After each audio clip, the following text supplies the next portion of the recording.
Isaías 53 diz assim: quem deu crédito à nossa pregação e a quem se manifestou o braço do Senhor, pois foi crescendo como renovo perante ele, e como raiz que sai de uma terra seca, não tinha nele formosura nem beleza, e quando olhávamos para ele, nenhuma beleza víamos, para que nós o desejássemos. Era desprezado e rejeitado de todos os homens. Ele foi homem de dores, experimentado em sofrimentos, e como que de quem os homens escondiam o rosto. Era desprezado, e não fizemos dele caso algum. Porém, versículo 4, verdadeiramente ele tomou sobre si as nossas enfermidades e carregou com as nossas dores, e nós o reputávamos aflito e ferido, oprimido de Deus, mas ele foi ferido por causa dos nossos pecados e esmagado por causa das nossas iniquidades. O castigo que nos traz a paz estava sobre ele, e pelas suas pisaduras fomos sarados. Todos nós andávamos desgarrados como ovelhas, cada um se desviava pelo seu próprio caminho, mas o Senhor fez cair sobre ele a iniquidade de todos nós. Você pode pôr a tua Bíblia na cadeira e dar um aplauso ao Senhor, um aplauso bem forte ao Senhor. Isso, aplauda, aplauda, aplauda ao Senhor, aplauda bem forte a Ele, porque Ele morreu por nós. O castigo que estava sobre nós, Ele levou. Aleluia. Sou tua noiva apaixonada. Você pode declarar isso, aleluia, te esperando para dançar. A igreja é a noiva de Cristo, você representa a noiva dele. Saltando sobre os montes. Aleluia, Senhor. De Jerusalém, Senhor amado, toma esse lugar, Senhor. Toma a nossa vida hoje, Pai. Toma a nossa vida, Senhor. Nos toma como nunca tomaste. Enche esse lugar. Enche esse lugar, Senhor, com a tua presença. Vem saltando sobre os montes. Isso. De Jerusalém. Sou tua noiva apaixonada, te esperando para dançar. Levante as suas mãos e declare o nome de Jesus, que é o nome dele em hebraico, Yeshua.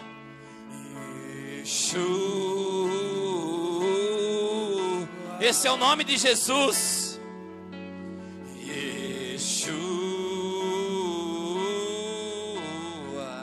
É o nome do Senhor na língua original.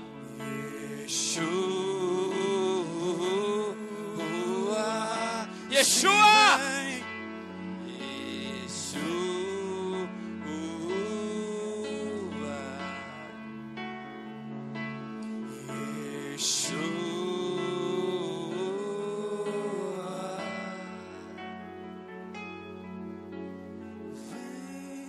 Saltando sobre os montes.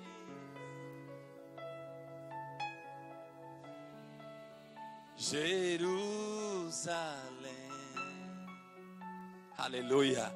Dê mais um forte aplauso a Yeshua, a Jesus. Não, forte. Esse aplauso não é para mim, é para o Senhor Jesus. Aleluia.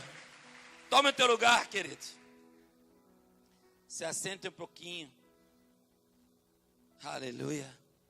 O texto que nós lemos, o texto de Isaías, escrito há 1000 anos antes da crucificação. Um texto que foi escrito pelo profeta Isaías, inspirado pelo Espírito Santo de Deus. Um texto escrito vários séculos antes da crucificação de Jesus.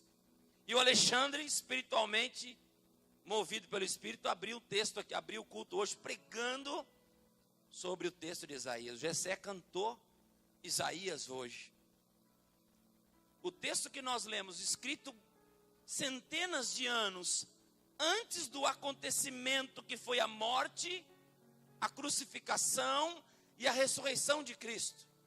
Como pode o profeta Isaías escrever centenas de anos antes do acontecimento que ele iria sofrer, iria morrer pelos nossos pecados, e ele está ali narrando em Isaías, um livro do Antigo Testamento, muitos anos antes de Cristo vir. Pelo Espírito Santo de Deus, ele está dizendo como o Cordeiro de Deus ia tirar o pecado do mundo. Qual era a maneira do Antigo Testamento de você limpar o pecado, de você tirar o pecado da pessoa? Para que a pessoa, no Antigo Testamento, para que a pessoa fosse liberta do pecado, para que a pessoa tivesse perdão pelos seus pecados, ela tinha que pegar um cordeiro. Um cordeiro é uma ovelha. Até um ano e 3 meses aproximadamente, 1 ano e 2 meses, esse bichinho é um cordeiro. Depois ele passa a ser um carneiro. Não podia ser um carneiro. Não podia ter 1 ano e 4 meses. Tinha que ter 1 ano e pouquinho no máximo, 1 ano e 2 meses, 1 ano e 3 meses no máximo. Porque ele ainda estava como um cordeiro. Ele não havia experimentado, ele não havia cruzado ainda, não havia tido relação, não havia procriado ainda, não tinha experimentado ainda os seus libidos, então ele era ainda um cordeiro. Quando você vinha trazer o sacrifício até o sacerdote, e você vinha pedir perdão a Deus pelos seus pecados, você trazia esse cordeiro, novo, sem defeito, sem pecado. E num domingo como esse, nós iríamos no templo. Imagina que estamos em Jerusalém, 1000 anos antes de Cristo. Cristo ainda não veio. Nós ainda vivemos na lei. E a lei me diz que eu preciso sacrificar um cordeiro para que aplacar os meus pecados. Então imagina que hoje estamos em Jerusalém, estamos no templo, e hoje é dia de sacrifício. Hoje é dia de você pedir perdão pelos pecados que você cometeu. E você vem até o altar. Imagina que eu sou o sacerdote. E esse altar aqui é o altar onde o sacerdote vai fazer o sacrifício. Então você vem, o Jorge vem trazendo o seu cordeiro. Ele veio lá de Suzano, colocou o cordeiro dentro do porta-mala. Um cordeiro limpo, sem defeito, não podia ter nenhum machucado. Até a cor tinha que ser uma cor. Se ele fosse branco, tinha que ser todo branco. Se fosse preto, tinha que ser todo preto. Não podia ter mancha.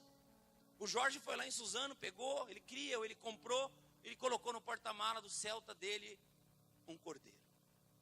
E o Jorge vem num domingo com um culto como esse agora, e ele traz o cordeiro agora aqui nesse momento para a gente cobrir o pecado dele, seja qual for. E eu, sacerdote, examino esse cordeiro. Olho atrás das orelhas, vê se não tem vespa, se não tem mosca que pousou alguma coisa. Olho o focinho, vê se a mosca não pousou uma lava. Olho se não tem nenhum defeito.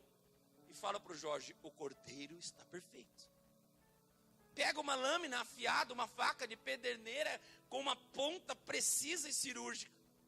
Coloca esse animal, amarra os pés e as patas, dianteiras e traseiras. Coloco sobre o local do holocausto, e o cordeiro não grita, não berra, o cordeiro ele não reclama. O cordeiro é diferente de um porco, por exemplo. Não sei se você já sacrificou um porco, já matou um porco, mas o porco berra. Antigamente eu via o pessoal no meu bairro matar um porco. Gente, teve porco que demorou 4 horas para matar. O pessoal atirando e o porco correndo e quase matando quem ia ajudar a fazer o porco. Mas o cordeiro, ele não faz barulho. Pega-se aquela faca e precisamente corta-se a jugular na entrada do coração. Alguns dizem que o cordeiro não chega a sentir dor, porque quando entra a faca ele já morre. E ele sangra. E ele não gritava, não gemia, não sentia dor, não tinha sofrimento. Aquele sangue era aspergido sobre o Jorge. Jorge, seu pecado foi aplacado. Só que isso passou e Deus viu que isso não estava mais dando conta. E Deus enviou o teu filho, presta atenção. seu filho Jesus para morrer, para o sangue ser derramado. Ele também, um cordeiro, não conheceu mulher, não teve relação, não pecou. Não que ter uma esposa seja pecado, mas o objetivo dele era não pecar. E ele foi para o sacrifício. Isaías está dizendo 1000 anos atrás, no dia do sacrifício dele. Agora eu pergunto para você, por que que Jesus sofreu? Sendo que apenas o derramar do sangue já trazia perdão. O sangue derramado já dava a vida eterna. Será que Deus é masoquista? Por que que Deus quis que o Filho sofresse? Qual era o objetivo de Cristo sofrer? Havia uma lei pelo pecado de um homem entrou, por um homem entrou o pecado. E por um homem entrou a vida eterna. Romanos diz que o salário do pecado é a morte. Romanos 6:23, 3:23 diz que todos pecaram. E todos estão separados da glória de Deus. E a maneira para trazer esse homem para Deus era derramar o sangue. Cristo ali, quando foi sacrificado, poderia simplesmente ser colocado num lugar, numa cruz, por exemplo. Não em cima de um palco assim, em cima de um altar. Chegava lá, aquele que ia matar ele, com uma faca também, encontrar exatamente o coração de Jesus e... Porque havia uma profecia que nenhum osso poderia ser quebrado. Então a profecia já dizia que o cordeiro não poderia ter osso quebrado. O cordeiro estava ali, o cordeiro de Deus, sem pecado, sem defeito, limpo, perfeito, na idade certa. Só que aquele cordeiro, que é Cristo, poderia ser colocado num altar. E alguém furado o teu coração, o sangue vazava, nenhum osso quebrado. Deus olha para a terra, estabelecia a minha aliança. Daqui 3 dias ele ressuscita, acabou. Nós teríamos a vida eterna. Mas por quê? Que Isaías profetiza 1000 anos antes, que o Cordeiro de Deus, diferente de todos os outros cordeiros, além de sangrar, por que que ele ia sofrer? Por que que ele ia passar dores? Por que que ele ia carregar uma cruz, tomar chicotadas? Se você desse 39 chicotadas em alguém, você não podia dar 40, porque se desse 40, você tinha que matar a pessoa. Então, esse contexto faz entender que ele teve muito mais de 40 chicotadas. Foi colocada uma coroa de espinho na tua cabeça que cravou o sangue e começou a vazar. O filme do Mel Gibson representa o quanto Cristo sofreu. O Alexandre, quando a gente passava esse filme no encontro com Deus, o Alexandre falava, veio um massacre da serra elétrica na cruz. De tanto que o Mel Gibson sofria naquele filme. Mas por que, a minha pergunta? Por que será que Deus, ao invés de simplesmente permitir que o filho seja sacrificado e o sangue saia, nos perdoa? Por que Isaías diz que ele sofreu? Que ele foi machucado. Ele escolheu ser machucado. Ele não precisava ser machucado para te dar a vida eterna. Ele não precisava ser ferido para te dar a salvação.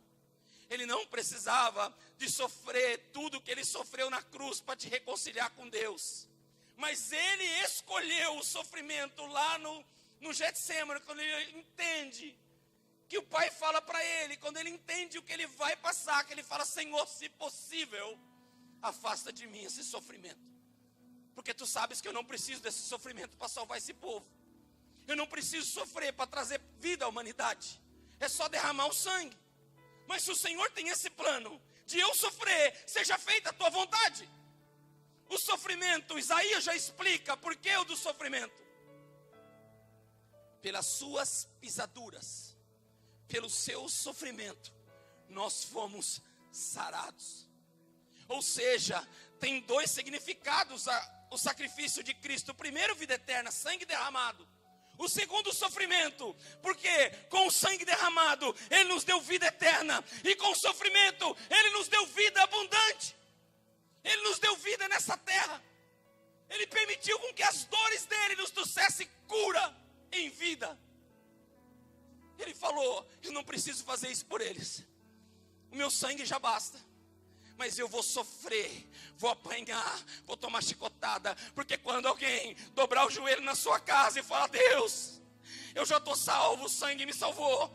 Mas Senhor, pelas pisaduras de Cristo, salva meu filho. Pelas pisaduras de Cristo, restaura a vida do meu filho. Pelas pisaduras de Cristo, Senhor, cura minha criança. E se você entender isso, filho, se você entender isso, essa chave espiritual, de que pelas pisaduras Ele nos trouxe vida nessa terra. As pisaduras é aquilo que faz uma mãe lembrar quando um filho está ardendo em febre e não tem como se deslocar da casa para o hospital. E ela dobra o seu joelho e começa a clamar: Deus tem misericórdia, meu filho vai morrer, guarda ele. E as pisaduras de Cristo falam. Ele sofreu o que não precisava sofrer para que o seu casamento fosse restaurado. Jesus não morreu na cruz. O sangue derramado não foi para restaurar a tua casa, cara. Não foi para restaurar teu casamento.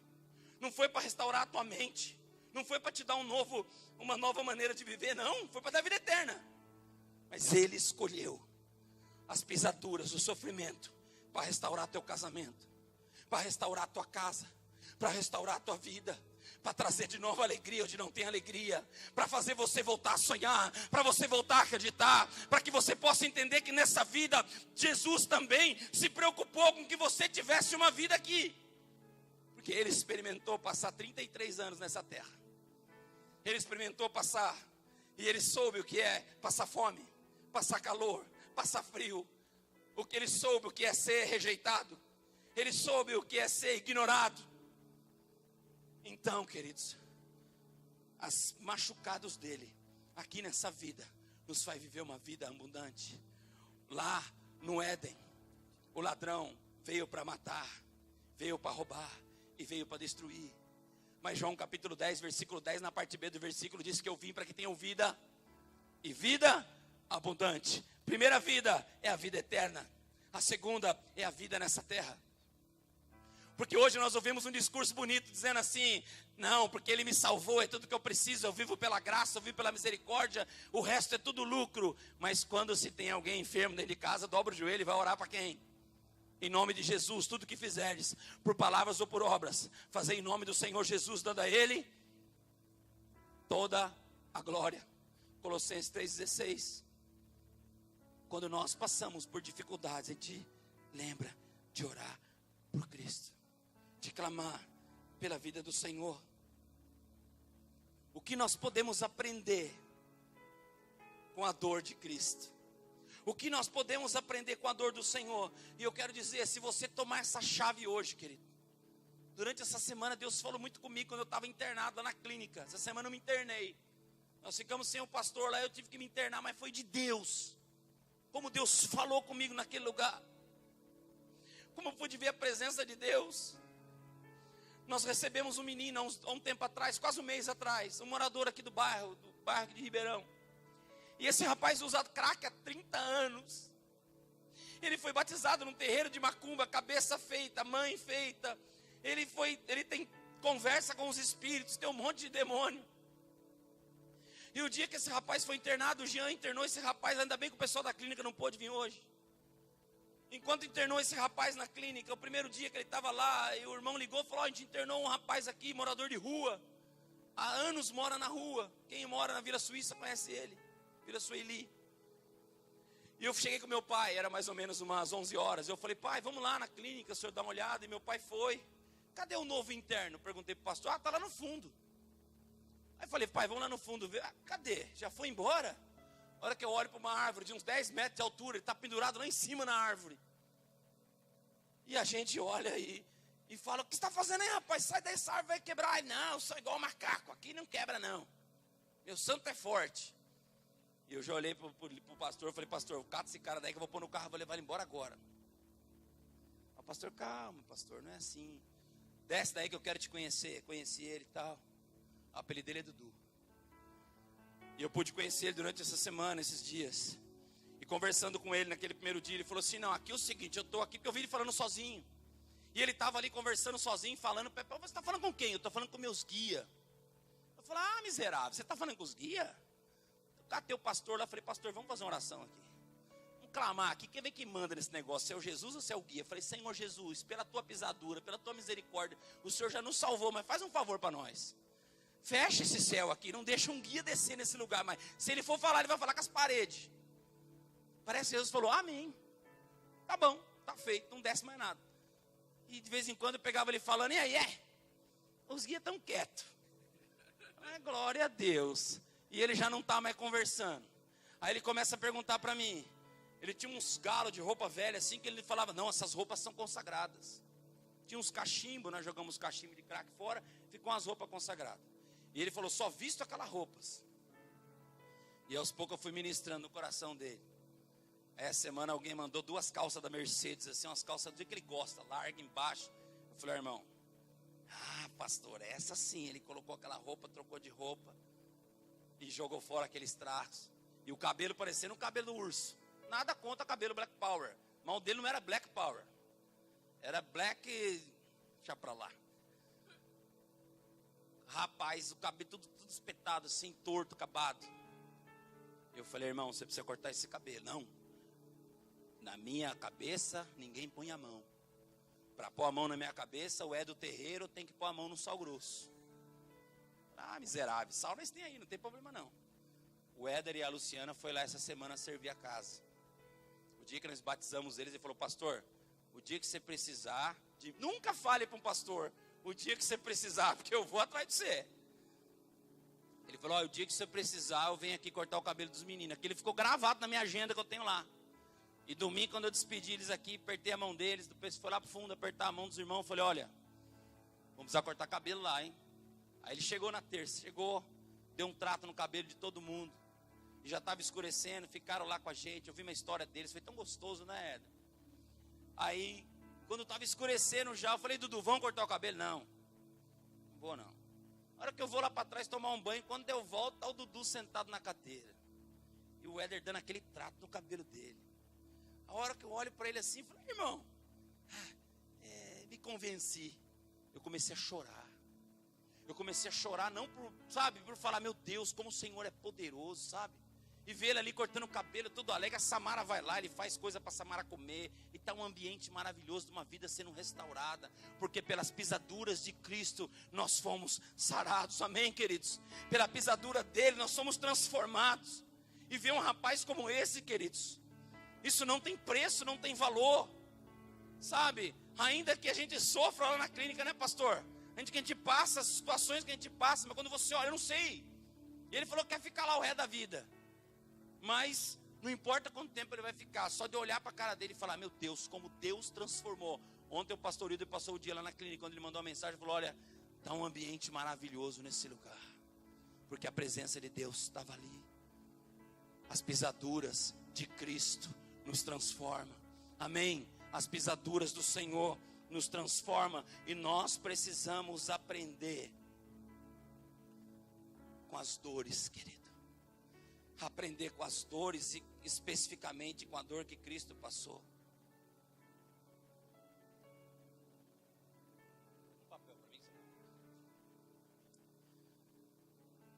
Você não aprende, querido. Você não conhece Deus quando você está fazendo uma viagem para os Estados Unidos, como sempre você vai. Você não aprende, você não conhece Deus quando você está na Disney. Você não conhece Deus quando você vai para a Europa, quando você faz um passeio de navio, uma coisa que eu quero fazer com a minha esposa ainda. Você nem para conhecer a Deus quando você está num lugar desse, você não aprende com Deus. Sabe aonde você conhece a Deus, querido? É quando você abre a sua carteira numa segunda-feira e não tem um centavo dentro. É quando você precisa se locomover de um lugar para o outro e fala, não tenho combustível no carro. É quando a tua filha perde alguma coisa e você fala, não tenho como comprar. É quando você está no fundo ali, numa situação de não ter nada. É quando você aprende, quando você conhece Deus. Nós não conhecemos a Deus quando estamos prosperando. Nós conhecemos a Deus quando a coisa fica difícil. Quando você olha para dentro da tua casa e vê que o casamento está difícil, e vê que os filhos estão difíceis, e vê que a saúde está indo embora. Você não aprende nada com Deus, ou você não conhece Deus quando tudo está bem. Você conhece Deus quando as coisas estão ruins. Em Jó capítulo 1, queridos, Diz o texto que Jó fazia sacrifício pelos teus filhos toda manhã. Toda manhã ele levava e trazia um sacrifício para Deus, bem de madrugada, bem cedinho. Levava um sacrifício para ele, para sua esposa e para os seus filhos. Mas ele, quando acabou de fazer o sacrifício, chegou um cara correndo. Uma pessoa correndo disse: ei, Jó, eu tenho uma notícia horrível para te dar. Eu tenho uma notícia ruim para te dar. Olha, caiu um meteoro, um fogo do céu veio e matou todos os animais. Acabou com o rebanho. Ele era o homem mais rico do Oriente. O homem mais rico do mundo naquela época. Perdeu tudo. Enquanto o outro acabava de falar, chegou mais um. Olha, os seus filhos estavam dentro de uma casa e aconteceu uma coisa. O telhado caiu, matou todo mundo. Os seus filhos morreram. E antes que aquela pessoa acabasse de falar que os filhos tinham morrido, ele começou a sentir uma coceira. E começou a sentir uma dor. E de repente seu corpo começou a arder. E ele foi acometido de uma lepra terrível, que começou a carne dele a apodrecer. E um dia, Jó perdeu a sua prosperidade, os seus filhos e a sua saúde. E nós não vemos aqui ele conhecer Deus na prosperidade. Mas lá no final do livro de Jó, lá no finalzinho, ele fala: Senhor, antes eu conheci o Senhor de ouvir, mas no meio desse sofrimento todo, serviu para me conhecer quem o Senhor é. Deixa eu dizer uma coisa para você: é no momento de aflição que você conhece quem Deus é na tua vida. É no momento que as coisas fogem do teu controle. É no momento que você perde o emprego, que você perde a sua promoção, que você vê a situação difícil na tua casa. É nesse momento que Deus fala com você. Os pastores da Venezuela, nós fomos para Israel algumas vezes com caravana da Venezuela. E eles se matavam para pagar passagem para ir. Mas eram os pastores mais metidos da galáxia. Eles eram os pastores mais cheios de xerecatô. Eles levavam uns 300, 400 pastores para Israel. Os da Venezuela, naquela época. E eu me lembro de um pastor que é muito bonzinho. Ele tinha uma equipe que ostentava muito. Ele sempre falava: nós estamos vivendo um tempo maravilhoso na Venezuela, onde não existia mais pastor, todo mundo era apóstolo, e todo mundo vivia numa ostentação tremenda, porque lá na Venezuela foi quando o nosso pastor, nosso líder na época, foi para a Venezuela, e ele viu que na Venezuela não tinha pastor, todo mundo era apóstolo, e ele veio com essa concepção, e depois ensinou isso, de que também os pastores deveriam ser apóstolos. E naquele país os apóstolos agora estavam só vivendo num patamar de ostentação terrível. Mas vocês sabem o que aconteceu com a Venezuela. Muitas igrejas foram fechadas, não se tem retorno, não se tem dízimo, não consegue se manter a igreja. Nessa última caravana nenhum foi para Israel.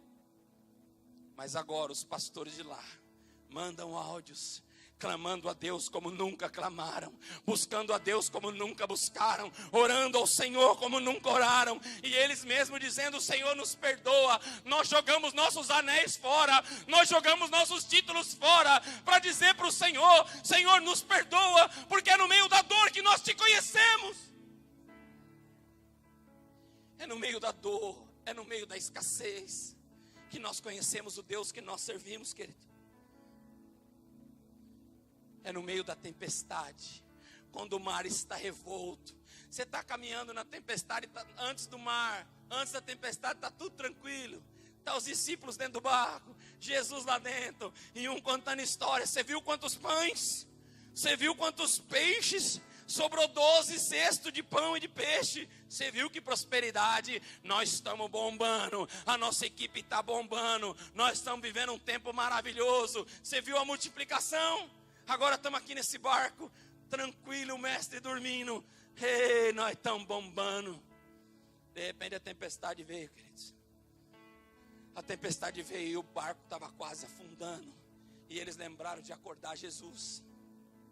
E no meio da tempestade que você conhece uma voz: tempestade, acalma-te. Eu quero dizer para você, é no meio da tempestade que você está vivendo hoje, que o Senhor libera uma palavra. Apegue-se dessa palavra, que o Senhor diz: tempestade, acalma-se. pelas suas pisaduras, pelo seu sofrimento. Eu tomo posse desse sofrimento, porque na tempestade eu reconheço que uma palavra pode mudar minha vida, que uma palavra pode mudar minha história. E que essa palavra entre no teu coração hoje, que você saia daqui diferente, entendendo: Senhor, essa palavra atravessou meu coração, e eu me apego a ela, eu me apego a ela, eu me apego a essa palavra, dizendo: Senhor, essa tempestade vai passar, porque o Senhor é comigo, as suas pisaduras é comigo. Você pode dar um aplauso a Jesus, querido? Você pode dar um aplauso bem forte a Jesus? Porque Ele é lindo, Ele é maravilhoso. Deus tem uma palavra para a sua tempestade hoje. Aleluia.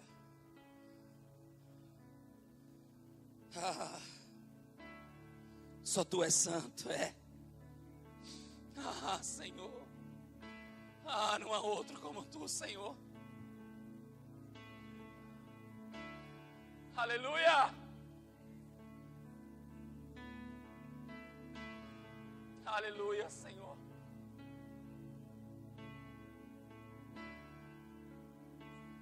Oh, Espírito Santo de Deus. Aleluia. O sacrifício de Cristo, o sangue derramado, nos traz vida eterna. O sofrimento, o sofrimento, o castigo, o chicote, nos traz vida hoje. Ei, se apega na pisadura, que Ele vai transformar a tua vida hoje, amém? Se você já tem Jesus, você está na glória, amém? Agora se apega na pisadura, que você vai ver transformação na tua vida profissional, espiritual, casamento, saúde. É só se apegar. Deixa eu caprichar nessa foto aqui, irmão. Olha para a Bíblia, irmão. Glória a Deus, vamos correr. Isso foi só a introdução. Hoje eu estou babando, faz dia que eu não prego. Sua morte nos livrou da condenação. Não precisa abrir o texto não, então, para a gente ganhar tempo. Lucas capítulo 10, versículo 36. Você conhece a história? O bom samaritano nos livrou, a morte dele nos livrou da condenação eterna. O sacrifício nos livrou da condenação. Se a gente olhar em Lucas capítulo 10, do versículo 36 ao 40, conta a história do bom samaritano. Certo homem que descia de Jerusalém para Jericó, foi acometido, foi assaltado na beira do caminho. E os seus salteadores o machucaram e deixaram quase morto. Vinha vindo quem? Um sacerdote. O apóstolo Sandro Campos. O anel dourado. Recebe. E lá estava caído na beira do caminho um homem semi-morto. E o sacerdote, descendo para Jericó, saindo do templo, adorando, fez aquela festa toda, e vê o bichinho caído no chão, coitado ali. E ele fala: não posso parar, não posso perder tempo, a minha unção vale mais. Eu não posso parar o que eu estou fazendo, o que Deus está comunicando para me salvar essa pessoa, miserável, sem vergonha. Se Deus colocou alguém com necessidade na tua frente, querido, essa é a maior comunicação que Deus está dando para você, amém? O sacerdote vê o cara caído ali, ele passa longe. Aí vem um bendito levita, tocando uma sanfona, um forrozão gospel. Lá vem o levita, representado pelo Alexandre, com a camisa. Hoje o Alexandre veio com a camisa da festa junina. Nós trouxemos um chá de gengibre, que parece um quentão. Aí ele vem com essa camisa, eu falei: pronto, é festa. Vem o levita tocando, adorando a Deus. Adorou tanto no templo. Encontra aquele camarada, fala: não, eu vou queimar. Deixa queimar. O quê? Vai embora. Aí vem o samaritano, cara. O samaritano era um camarada que não tinha templo para adorar, não tinha sacerdote para poder pedir perdão, não tinha levita para ouvir uma música. O samaritano não tinha templo. Era um morro onde eles ficavam no barranco ali adorando, mas não tinha um sacerdote para ele poder apresentar. Não tinha um grupo de levita para poder trabalhar, não tinha os coatitas para ajudar na casa, nada. Se ele quisesse fazer uma oferta, ele tinha que ele mesmo fazer uma oferta, porque não tinha. E ele vem sozinho ali e olha aquele homem, ele para, ele representa Cristo. Ele representa Jesus, esse bom samaritano. Porque ele pega aquele homem, diz o texto de Lucas capítulo 10, versículo 36 ao 40. Que ele pega aquele homem, ele começa a curar as feridas daquele homem no chão. Esse bom samaritano representa Cristo, querido. Aquele que Isaías já profetizou 1000 anos atrás. Foi rejeitado pelos homens. Era rejeitado. Era excluído. Todo mundo olhava para ele e não via valor. As pessoas olhavam para ele e viravam a cabeça. Quando o judeu via um samaritano, virava a cabeça, cuspia no chão. E Cristo aqui está dizendo, Isaías, que ele foi rejeitado pelos homens. Não havia formosura, porque as pessoas olhavam para o samaritano, porque eles haviam misturado contra o povo e os chamavam de feios. E lá está Cristo agora, está o bom samaritano, tratando das feridas daquele homem caído no chão. Jesus, através das suas pisaduras, está curando as suas feridas, querido. Existem feridas no nosso corpo.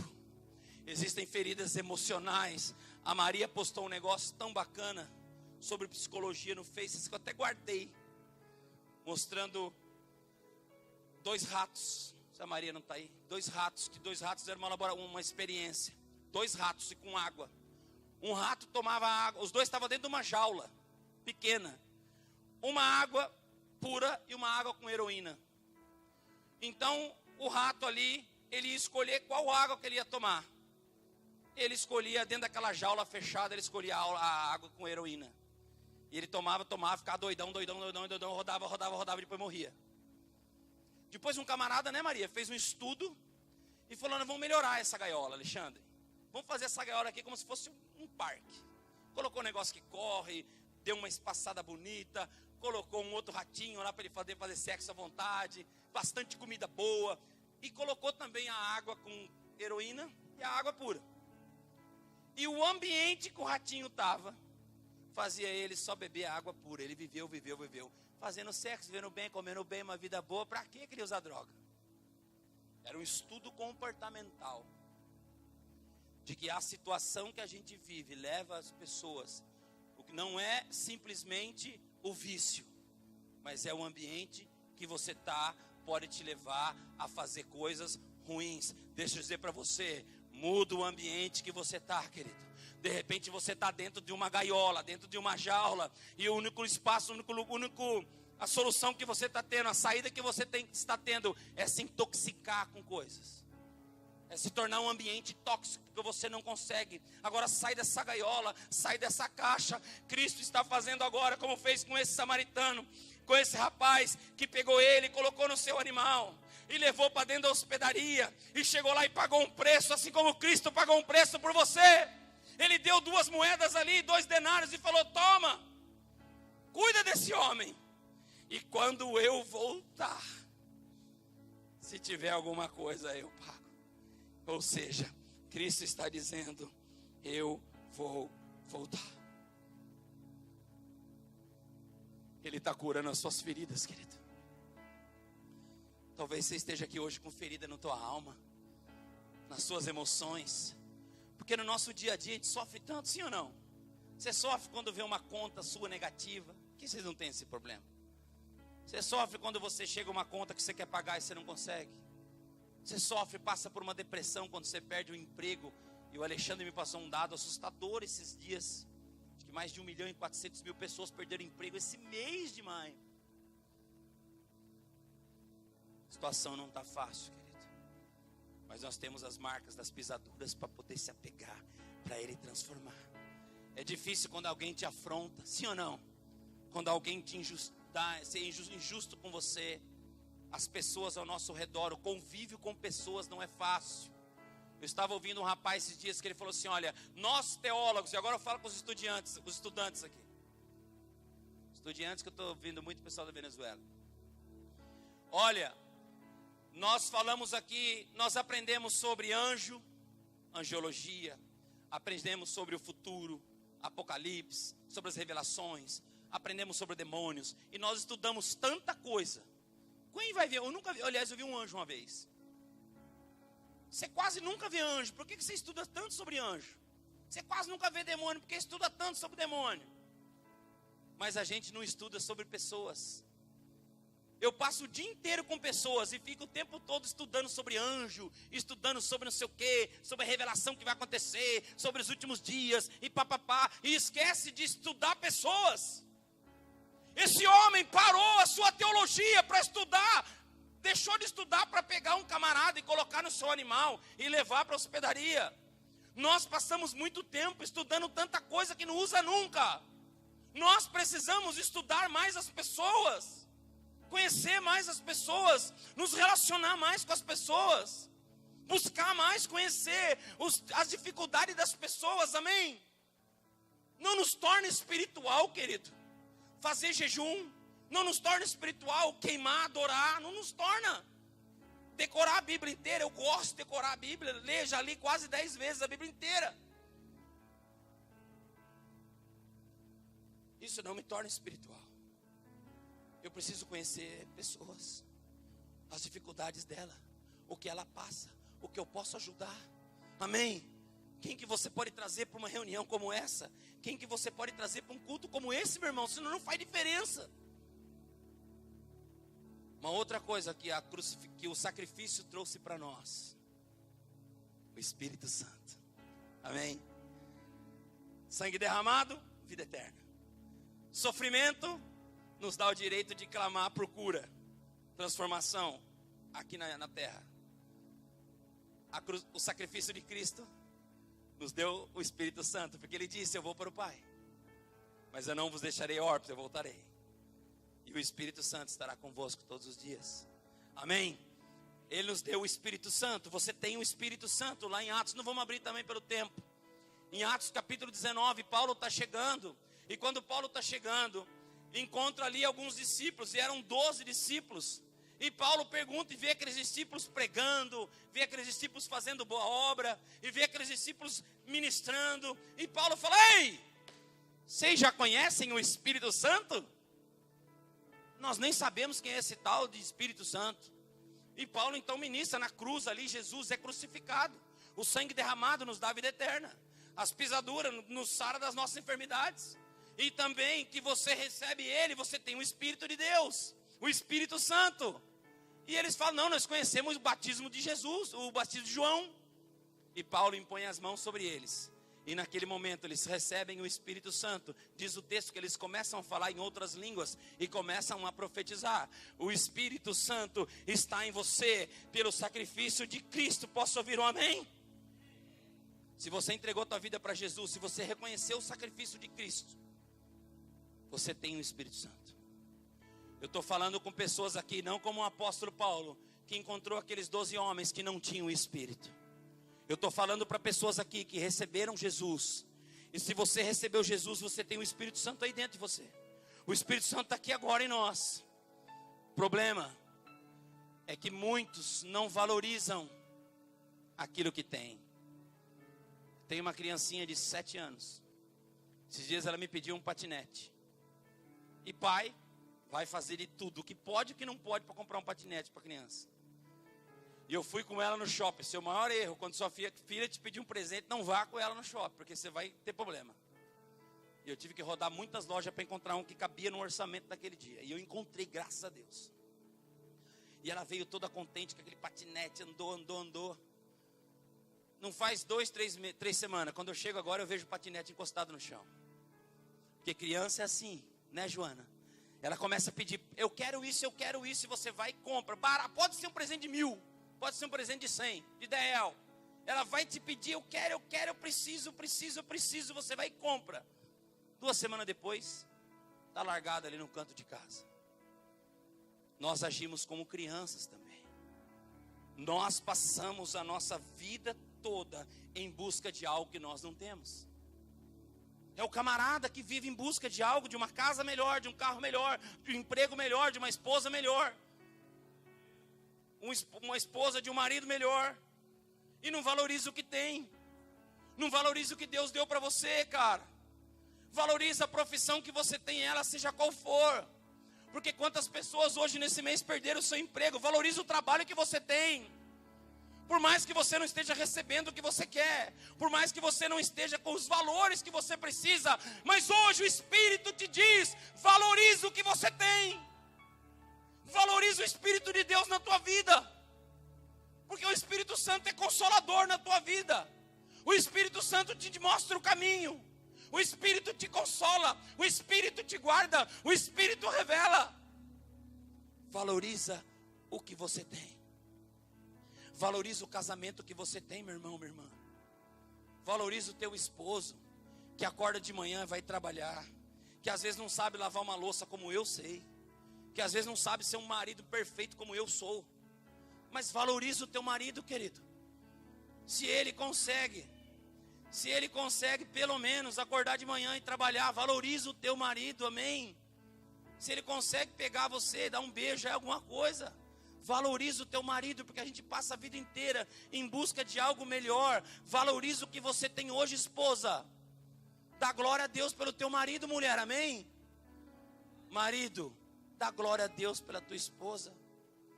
Porque do jeito que você rodou murcho, meu irmão, do jeito que você está estragado, você tem que dar glória a Deus pela mulher que você tem. Eu olho para alguns irmãos aqui e falo: cara, como pode esses irmãos estragados com as irmãs tão abençoadas? Valoriza, meu irmão, o que você tem. Paga preço por aquilo que você tem. Porque tem muito marmanjo aí chupando o dedo sem ninguém. Nunca vai arrumar porque está estragado que nem você. Valoriza o teu casamento, cara. Valoriza a casa, a família. Valoriza o que você tem. Valoriza a cadeira que você está sentado aqui. A igreja que você frequenta. Valoriza, querido, porque tem país que os pastores estão morrendo, que a igreja entra alguém com a metralhadora, executa todo mundo. E nós não valorizamos essa oportunidade de estar aqui alegre, celebrando a Ele. Valoriza a oportunidade de ter cadeiras confortáveis e vazias para você sentar. Porque tem igrejas na África que eles sentam em cima de uma pedra. Valoriza, querido. Valoriza aquilo que você tem. Em nome do Senhor Jesus. Porque a gente só dá valor quando a gente perde. O Espírito Santo está dizendo algo para você aqui hoje. A gente só dá valor quando a gente perde algo. Não espere perder para você valorizar o que Deus tem na tua vida. Hoje pela manhã o nosso peixe amanheceu morto. O peixe da Samara morreu ontem à noite. O peixe dela chama, como chama o peixe? Leão. Peixe no aquário, chama leão. E ontem eu vi que o peixe morreu. Já ia catar o peixe, jogar na privada. Ia na loja comprar outro peixe igual.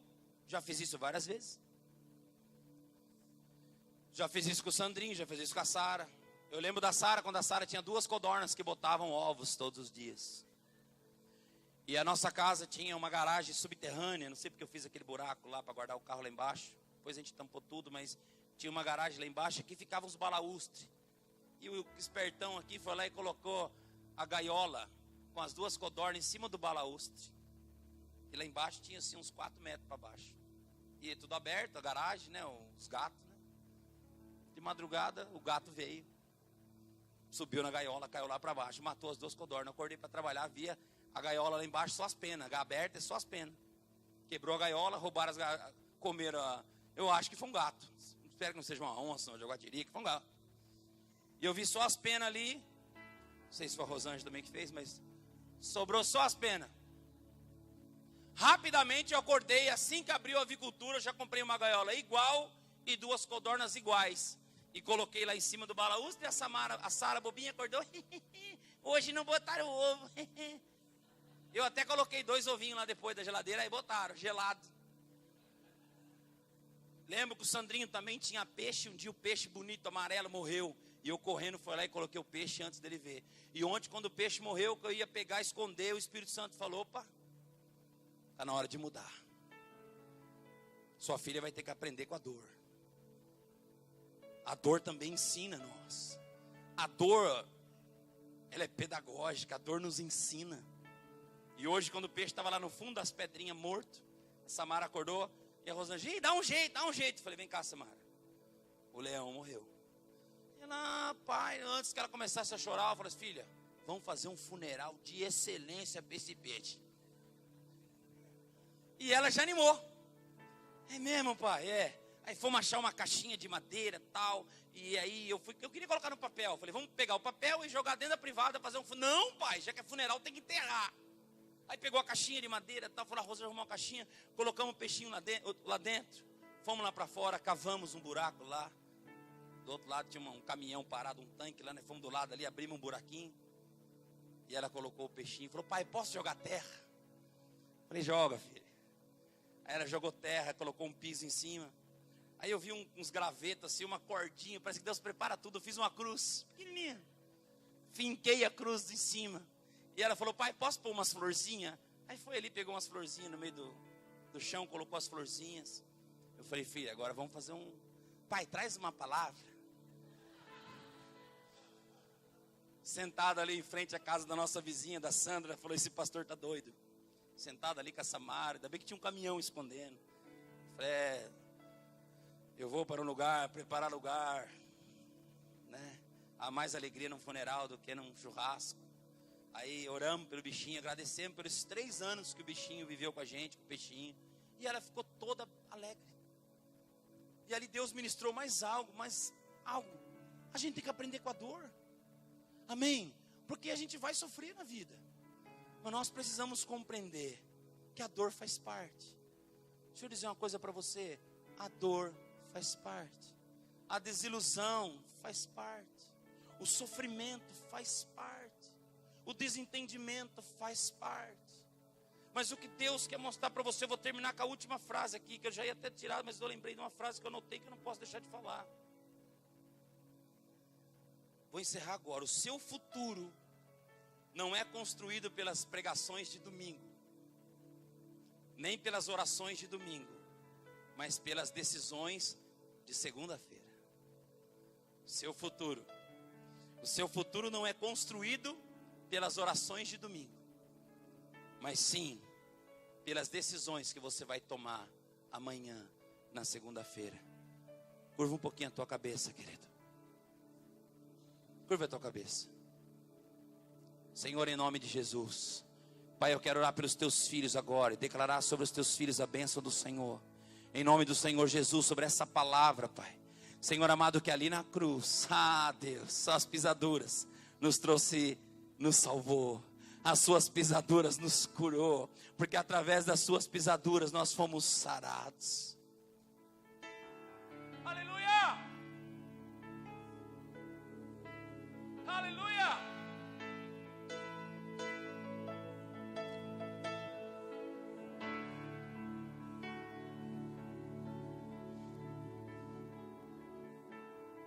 Aleluia!